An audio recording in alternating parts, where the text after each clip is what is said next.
آپ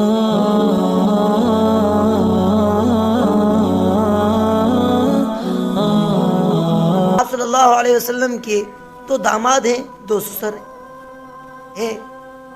دو داماد کون ہیں؟ سیدنا علی المرتضی اور حضرت عثمان غنی، جس کو ذی النورین کہا جاتا ہے، جس کو حضور صلی اللہ علیہ وسلم نے دو بیٹیاں دی اپنی، ٹھیک ہے۔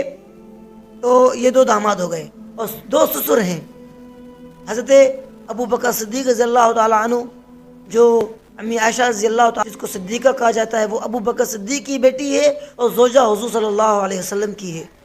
اور حضرت عمر فاروق رضی اللہ تعالی عنہ بھی سسر ہیں حضور صلی اللہ علیہ وسلم کے۔ حضرت حفصہ رضی اللہ تعالی عنہ عمر کی بیٹی ہے اور حضور صلی اللہ علیہ وسلم کی زوجہ ہے۔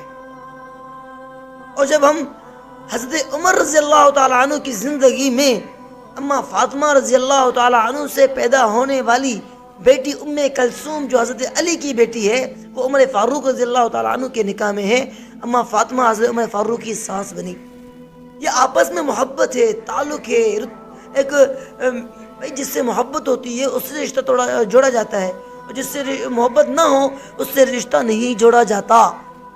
تو ان کی زندگی تو ہمیں یہ بتاتی ہے کہ ان میں محبت تھی، تعلق تھا، اخلاق تھا، دوستیاں تھی، رشتہ داریاں تھی، لیکن لوگ اس چیز کو نہیں مانتے، برا کر کے پیش کرتے ہیں اور یوں بیان کرتے ہیں کہ حضرت عمر رضی اللہ تعالی عنہ نے اما فاطمہ رضی اللہ تعالی عنہ کا دروازہ توڑا۔ معاذ اللہ، ایسی باتیں، من گھڑت باتیں تم کس طرح زبان سے نکالتے ہو؟ حالانکہ ان کی محبت نظر آتی ہے، ان کا پیار نظر آتا ہے، ان کا اخلاق نظر آتا ہے، ان کی زندگی میں، اہل بیت کی زندگی میں ہمیں حضور کی سنتیں نظر آتی ہیں۔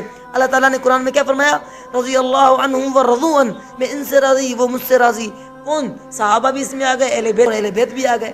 لوگ اس چیز کو جدا کرنا چاہ رہے ہیں، لیکن قرآن میں بھی یہ واضح ہے کہ ان کی جدائی نہیں، ان میں محبت۔ حدیثوں میں نظر آتا ہے ان میں محبت۔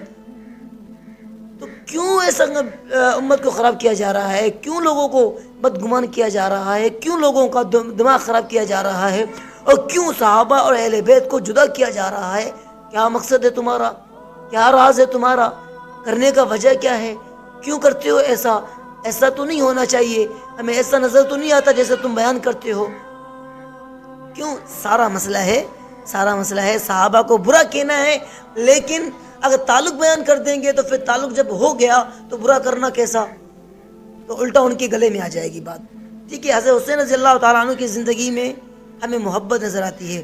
جب رسول اللہ صلی اللہ علیہ وسلم جب دنیا سے چلے گئے، سیدنا ابو بکر صدیق کو خلیفہ بنایا گیا، تو سیدنا ابو بکر صدیق جب خطبے کے لیے کھڑے ہو گئے تو خطبے کی جگہ اوپر جا کے بیٹھے تو خاموش۔ یار حضور صلی اللہ علیہ وسلم کی جگہ کو دیکھ کر خالی تو صحابہ کے دلوں میں تو محبت تھی نا، عشق تھا، درد تھا، تو حضور ابو بکر صدیق رضی اللہ تعالیٰ عنہ خاموش۔